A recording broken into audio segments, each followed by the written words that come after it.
अब देखिए last video में हमने यहाँ तक डिस्कस किया था, फिर अब यहाँ पे आएंगे कि किसी भी पॉइंट का कोऑर्डिनेट वगैरह कैसे निकालते हैं। देखिए कोऑर्डिनेट वगैरह को कैसे निकालेंगे, कोऑर्डिनेट वगैरह निकालने के लिए यहाँ पे देखिए अपन इसको एक्सिस दे देते हैं, इसको एक्सेस दे देते हैं। तो मान लीजिए ये हो गया आपका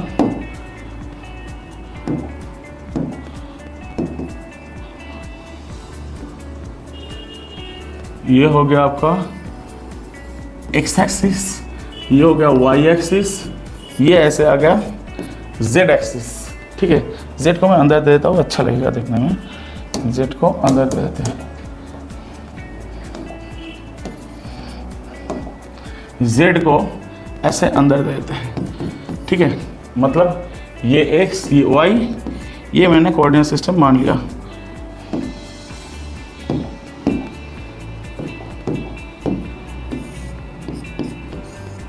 ये x ये y और मान लीजिए अंदर है z, मतलब z है अंदर की तरफ। ठीक है, अब अपन निकालते हैं इसके टाइम के फंक्शन में वेलोसिटी, टाइम के फंक्शन में x y z तीनों कोऑर्डिनेट। अब देखिए मैं अगर इसको ऐसे देखूं तो ये पार्टिकल घूम किस प्लेन में रहा है, घूम रहा है आपका वाई जेड प्लेन में और आगे बढ़ रहा है आपका एक्स एक्सिस में। ठीक, तो मैं अगर वाई जेड प्लेन को अच्छे से ड्रॉ करूँ, मैं अगर वाई जेड प्लेन को अच्छे से ड्रॉ करूँ तो मुझे कैसे दिखेगा, मुझे कुछ ऐसे दिखेगा। ये मान लीजिए y, ये मान लीजिए z, क्योंकि z है बोर्ड के अंदर और ये ऐसे घूम रहा है, तो ये ऐसे घूम रहा है ना। तो ये अगर ऐसे घूम रहा है तो ये रेडियस, अच्छा अब इसका रेडियस क्या बनेगा, ये है आपका r रेडियस। ठीक, बढ़िया। तो रेडियस कितना था, रेडियस था mv sin theta by cube, ये आप जानते हैं। अब देखिए ये घूम रहा है कितने एंगुलर स्पीड से, ओमेगा, ओमेगा हो जाता है क्यू बी बटा एम। ये ओमेगा एंगुलर स्पीड से घूम रहा है, तो ये ओमेगा एंगुलर स्पीड से टी टाइम में कितना जाएगा। देखिए टी टाइम में ये कितना घूमेगा, ये ओमेगा टी घूमेगा। तो यहाँ पे देखिए ये टेंजेंशियली हर जगह पे वेलोसिटी पे कोई चेंज नहीं है, वेलोसिटी का वैल्यू ये है आपका v sin थीटा। मैंने v sin थीटा लिया था, वो v sin थीटा ही है। अब इसका दो कंपोनेंट क्या क्या बनेगा, क्या ये ओमेगा टी मतलब ये ओमेगा टी मतलब ये हो गया ओमेगा टी। तो क्या vz, मेरा vz बन रहा है v sin theta sin omega T. ठीक, और vy क्या बन रहा है, vy बन रहा है v sin theta cos omega T, cos omega T. और vx क्या बन रहा है, vx है आपका v cos थीटा, vx इसमें कोई एक्सेलरेशन नहीं है, कुछ नहीं है, v cos थीटा। ठीक, अच्छा यहाँ पे सेंट्रीपिटल फोर्स, यहाँ पे देखिए सेंट्रीपिटल फोर्स ऐसे काम कर रहा है ना, ये सेंट्रीपिटल, तो ये सेंट्रीपिटल कितना है, v टेंजेंशियल स्क्वायर मतलब v sin थीटा का होल स्क्वायर बटा r मतलब है उसका रेडियस, मैंने कैपिटल R लिख दिया। चलिए, ये आपका a सेंट्रीपिटल है, ये ओमेगा टी है, तो यहाँ पे a z और a y क्या बनेगा, देखिए ये ओमेगा टी है और ये आपका ओमेगा टी है और ये आपका ए सी का डायरेक्शन है।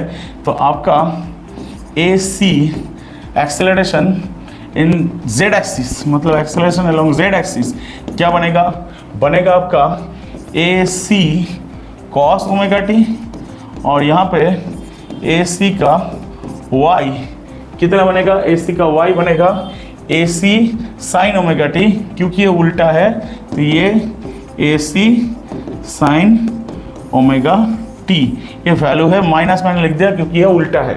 तो मैं अगर एक्सेलरेशन को कोऑर्डिनेट वाइज लिखूँ, तो मेरा क्या क्या आएगा, मेरा ये आ जाएगा A vector A X I A Y J A Z के। अब समझ के बोलिएगा क्या बनेगा। अब देखिए आपका जो ए एक्स है वो है 0 और ये ए वाई है, मतलब ये बन गया माइनस ए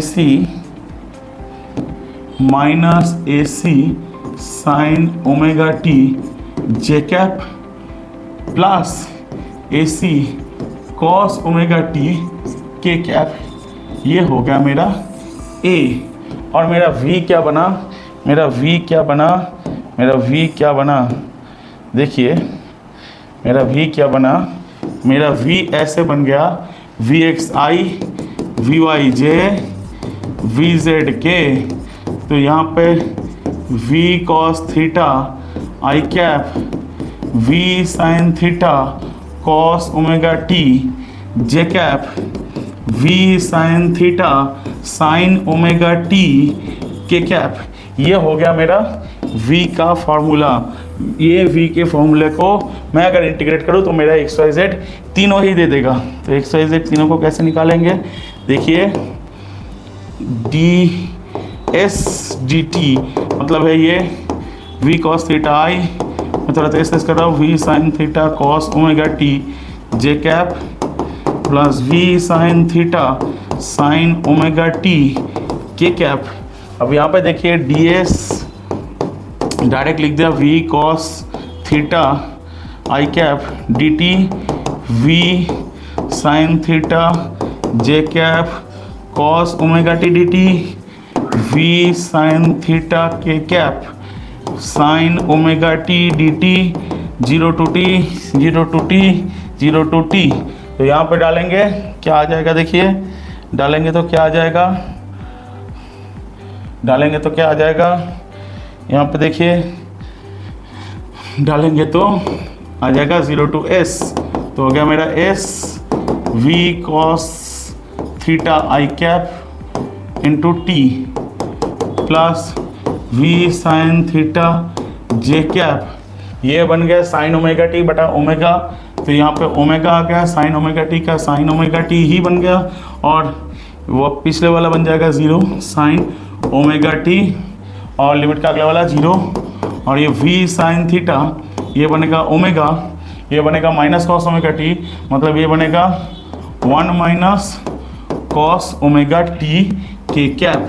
ये है आपका respective x coordinate, y coordinate, z coordinate.